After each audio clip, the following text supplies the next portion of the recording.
অত অত দূরে নাই, আমি খুব কাছাকাছি আছি। জি আব্বা, আমি চট করে ঢুকে পড়তে পারি। শেখ হাসিনা সরকার কোন এক সময় যদি ক্ষমতায় আহে, তাহলে আমরা যারা শেখ হাসিনার বাড়িতে 5 তারিখে অ্যাটাক করছি, আমার ঘরে কি কইব, নাতি আসো পাশে বসো বসো আদর করবো। অন্তর্বর্তীকালীন সরকার আমাদের লাগে কোনো আইন করছে বয়া পারবেন? করছে? তাহলে অন্তর্বর্তীকালীন সরকার আমাদের রক্তের উপরে দিয়া বয়া তারা কি করছে এই পর্যন্ত? এই প্রথম শেখ হাসিনাকে ভারতের মাটিতে সরাসরি দেখা গেল। শেখ হাসিনা কি বলছেন সবার উদ্দেশ্যে, বাংলাদেশের জনগণের উদ্দেশ্যে, অর্থাৎ দলীয় নেতাকর্মীদের উদ্দেশ্যে। কেননা সে বাংলাদেশ থেকে পালিয়ে যাওয়ার পরে আর কখনোই তার প্রকাশ্য ভিডিও দেখা যায় নাই, প্রকাশ্য ছবি দেখা যায় নাই। এতে কি বোঝাতে চেয়েছেন শেখ হাসিনা? সত্যি কি উনি বাংলাদেশে ফিরে আসছেন? এমন কিছু তথ্য ভাইরাল এই ঘটনার সত্যতার যাচাই করতে ভিডিওটি গভীরভাবে পর্যালোচনা করা হয়। এরপরই বেরিয়ে আসে চাঞ্চল্যকর তথ্য। ভাইরাল এই ভিডিও সামাজিক যোগাযোগ মাধ্যম ফেসবুকে SK সোহেল হায়দার নামের একটি বিশ্লেষণ ও নানাভাবে অনুসন্ধান করে দেখা যায়, এই ভিডিও সত্য হলেও প্রথমবার শেখ হাসিনা প্রকাশ্যে আসার খবরটি ভুয়া। কেননা এই ভিডিওটি অনেক পুরনো।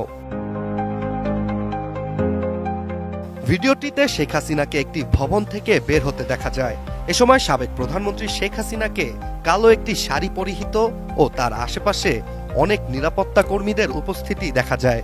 মূলত এই ভিডিওটি 2022 সালে যুক্তরাজ্যে ধারণ করা। সে সময় যুক্তরাজ্যের রানী মারা গিয়েছিলেন, আর তাকে শেষবারের মতো বিদায় জানাতেই যুক্তরাজ্যে ছিলেন শেখ হাসিনা। ভিডিওটিতে আশেপাশের ভবন, চলাচল করা গাড়ি ভালোভাবে লক্ষ্য করলেই দেখা যায় স্থানটি যুক্তরাজ্য। এছাড়া সে সময় রানীর শেষকৃত্যে শেখ হাসিনার উপস্থিতি নিয়ে বাংলাদেশের অনেক গণমাধ্যমই প্রতিবেদন প্রকাশ করে, যা প্রমাণ করে ভাইরাল এই ভিডিওটি ভুয়া ও বিভ্রান্তিকর। Ishtiaq Hossain, ATN news.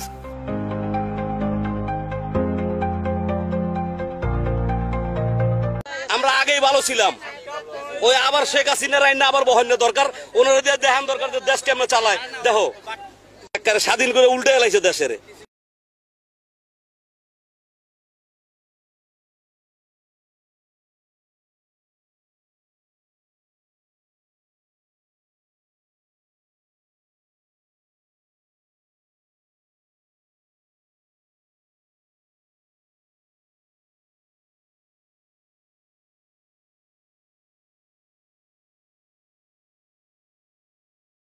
সাবাস বাংলাদেশ, এ পৃথিবী অবাক তাকিয়ে রয়, জ্বলে পুড়ে